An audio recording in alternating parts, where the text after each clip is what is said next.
notre invitation pour les vœux de l'économie sociale et solidaire donc, en région centre. Pour commencer, on va donner la parole à notre hôte, qui est le directeur du CFA de la... Alors je ne sais pas comment on dit, c'est de la métropole, de l'aglo. Je ne sais pas non plus.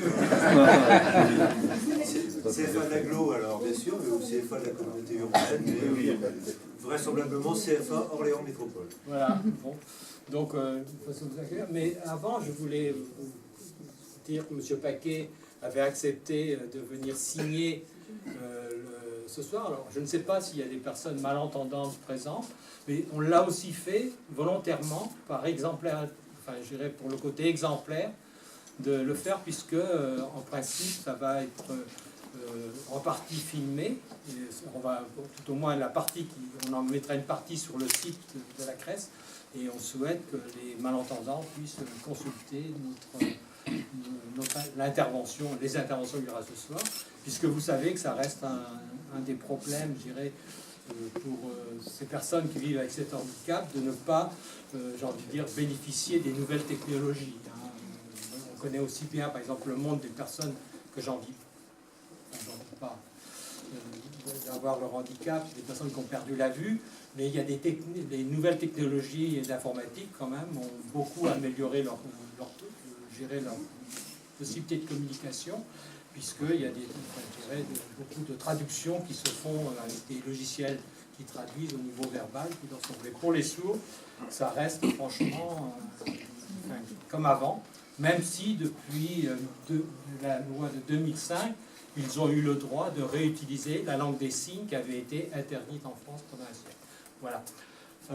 Mais je vous donne la parole, monsieur, pour vous présenter le CFA, nous dire un mot sur le CFA. Mesdames, Messieurs, bonsoir. Je suis ravi au nom du CFA de l'aglo de vous accueillir ce soir. C'est important pour notre établissement d'être présent sur des moments forts comme ça de la cité. Donc le CFA est ravi de vous accueillir ce soir pour les vœux aussi qui sont un peu ceux de la région, hein, et on a un grand plaisir à vous recevoir, Monsieur le Président, la vice-présidente, Monsieur le vice-président, on a toujours grand plaisir à vous recevoir. C'est bien sûr aussi chez vous, puisque vous participez financièrement de façon importante à notre établissement, comme l'aglo le fait aussi, bien sûr, mais on a la chance d'être dans un nouveau bâtiment. L'ensemble de l'établissement sera inauguré bientôt, au mois de mars, vraisemblablement, à la fin des travaux. Nous sommes un établissement qui bouge beaucoup, qui a ouvert un certain nombre de formations ces dernières années. On a des formations, donc, le métier de la vente, le métier du tourisme, le métier de la petite enfance, le métier du commerce. Nous avons aussi un bac pro en service de proximité vie locale, qui correspond bien au métier que vous représentez aussi ce soir. C'est une grande chance pour l'établissement de pouvoir répondre à des besoins du bassin d'emploi, des besoins des entreprises aussi locales. C'est ce que nous essayons de faire au quotidien. Nous ouvrirons bientôt des titres professionnels par apprentissage, donc au mois de mars, normalement, un titre professionnel de niveau 5, et puis par la suite, niveau 4, dans les métiers de la fibre. On vient la plateforme régionale sur les métiers de la fibre, qui sont les métiers porteurs actuellement, puisque il y a des forts besoins de déploiement de la fibre sur la région. Donc je ne prends pas plus longtemps la parole parce que ce n'est pas le lieu. En tout cas, nous sommes ravis de vous accueillir et puis j'aurai l'occasion et le plaisir de discuter avec vous si vous le souhaitez aussi tout à l'heure. Voilà, passez une très bonne soirée. Bien, merci.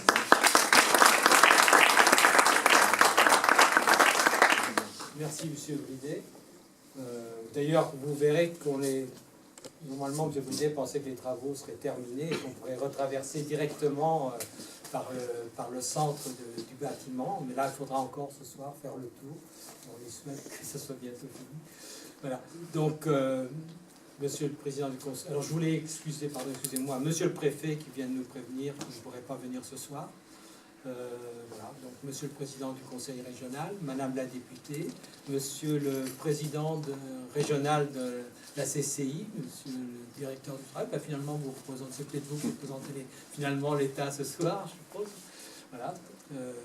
Et puis toutes les autres personnes qui ont bien voulu nous rejoindre ce soir. Je salue le président du mouvement associatif, le directeur de la mutualité, et puis ensuite tous les représentants de la Poste, de nos banques, le représentant de notre syndicat employeur. Bien. Donc moi je prends toujours un peu, j'écris un peu mon chose parce qu'autrement je peux être bavard et oublier des idées importantes. Donc formé aux principes portés par l'ESS, c'est une des 5 missions que la loi de 2014 a confiées au CRES. Et donc c'est un petit clin d'œil, enfin c'est plus qu'un clin d'œil, que ce soir qu'on ait choisi de vous présenter nos vœux dans un CFA qui fait des formations par l'apprentissage, parce que pour nous c'est un signe de confiance et d'espoir dans l'avenir, puisqu'on pense que c'est tout ce qui peut être fait en termes de formation autour de la jeunesse prépare à l'avenir, et on souhaite aussi qu'il soit sensibilisé à l'économie sociale et solidaire. Alors la loi du 31 juillet 2014 a donné un cadre, une connaissance et une lisibilité à l'économie sociale et solidaire. La société a redécouvert les valeurs portées par l'économie sociale et solidaire, et on pense que le mois de l'économie sociale, entre autres, mais pas seulement, y a contribué. Et alors c'est notamment au titre des enjeux qui sont liés au développement durable, c'est à la recherche d'un mode de consommation de proximité, c'est concernant les emplois non délocalisables, et à l'économie liée aux différentes formes de soutien à la personne via la professionnalisation du tissu associatif. Et à ce sujet, on veut souligner que ça a été rendu possible par un engagement fort des têtes de réseau qui ont eux-mêmes créé et professionnalisé leurs équipes grâce au soutien de l'État et plus particulièrement du Conseil régional à travers entre autres un dispositif bien connu qui s'appelle Capasso. La loi ESS et la loi NOTRe ont également contribué à faire reconnaître l'économie sociale et solidaire et à légitimer sa représentation par les CRES. Cela a été concrétisé dans notre région, particulièrement dans le schéma régional de développement économique d'innovation. Innovation internationale. Voilà. Que donc a été pour les années qui a été voté, enfin, les grandes orientations ont été votées par le Conseil régional pour les années 2016 à 2021, et puis par l'autre démarche initiée par la conférence régionale de l'ESS. Alors je dis initiée parce que c'est un processus qui devra se faire au moins tous les 2 ans, j'ai envie de dire, pour que les pouvoirs publics, j'ai envie de dire, prennent plus en compte, tout au moins organisent plus leur manière de voir l'économie sociale et solidaire à l'avenir. Tout ça pour dire qu'ils la prenaient déjà en compte, mais comme pour nous-mêmes, je dirais pour beaucoup de concitoyens, c'était difficile d'avoir une vision plus globale de l'économie sociale et solidaire jusqu'à maintenant. Donc c'est ce qu'on attend de cette conférence régionale.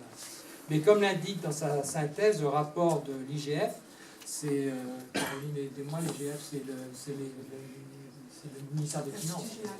Voilà, le ministère des Finances qui vient de faire un rapport sur la mise en œuvre de la loi en décembre 2016. Ils disent, même si la loi a choisi de ne pas faire des CRES des chambres consulaires, elles ne pourront se limiter à seulement fédérer les réseaux constituant les diverses familles de l'ESS. Alors, j'en arrive un petit peu aux vœux que la CRES souhaite pour l'économie sociale en 2017. C'est l'engagement de la CRES qui est attendu auprès des acteurs publics et privés dans l'animation économique des territoires en étant présente dans les entêtes de la DEVE au niveau départemental ou par le portail d'entrée unique. La CRES doit soutenir une coopération interréseau pour passer d'un être ensemble à un faire ensemble. Elle doit solidariser et décloisonner l'ESS dans un rôle d'ensemblier, orchestrant les savoir-faire spécifiques et complémentaires de chacun. Comme cela est déjà initié dans CREADES, et par l'Observatoire de l'ESS. Les réseaux doivent y trouver une action complémentaire à la leur, et ils doivent convaincre toutes les entreprises de l'ESS à l'intérêt d'adhérer à ce projet solidaire. C'est un des vœux que je porte pour 2017. L'ESS est une économie engagée qui ne soutient pas le consumérisme ou le profit financier comme une fin en soi. Mais comme vous le savez, elle est déjà présente dans beaucoup d'activités humaines et elle souhaite contribuer à en développer d'autres. Alors, je pense particulièrement en ces périodes de grand froid aux associations caritatives, humanitaires, aux professionnels, aux bénévoles et aux hauts fonctionnaires qui se préoccupent des hommes et des femmes et des enfants qui chaque soir recherchent un hébergement. Vous savez que même dans nos villes de la région centre, dans nos grandes villes, on a quand même encore un certain nombre de personnes, quelquefois des mamans ou des papas avec des enfants qui dorment dehors. Même si lorsqu'il gèle à plus de -5, il y a une mise à l'abri un peu obligatoire.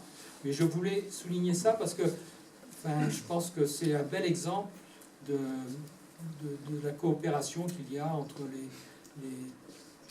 les mouvements, de beaucoup de secteurs de l'économie sociale et solidaire, mais aussi des pouvoirs publics.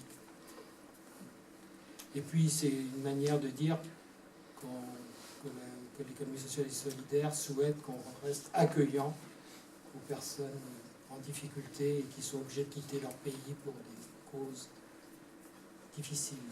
Alors, avant de passer la parole à Caroline Dumas, la directrice de la CRES, qui va vous présenter la nouvelle identité de la CRES, je souhaite à tous et à toutes ici présents, ainsi qu'à vos proches, à vos services, mes meilleurs vœux de santé, de contribution à la paix et d'espoir dans l'action solidaire. Merci.